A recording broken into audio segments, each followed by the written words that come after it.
Hi everybody, I'm Beth Regan-Shepherd. I'm the Arts and Humanities Librarian, and I'm here to show you how to access the Permalink in one last database.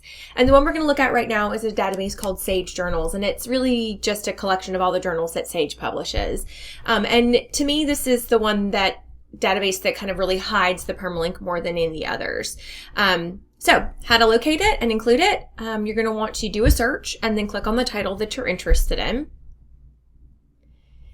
And then over here on the left side of the screen, there's a share option, which seems pretty self-explanatory. So you click on that, and this is where things get a little weird. So what you're going to want to do is mouse over the plus sign where it says, and find the thing that says copy link. And again, you're going to look for that little like chain indicator, right?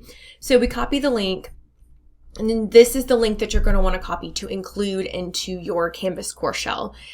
Once again, why we do this is that it allows us to track use statistics. If you download the PDF and include that in your Canvas course shell, we can't see how many times students are accessing that journal.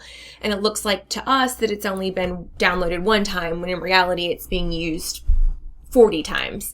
So make sure that you include the permalink to the journal article that you would want your students to use in your Canvas course shell. If you guys have any questions, please don't hesitate to reach out to your liaison librarian. Thanks!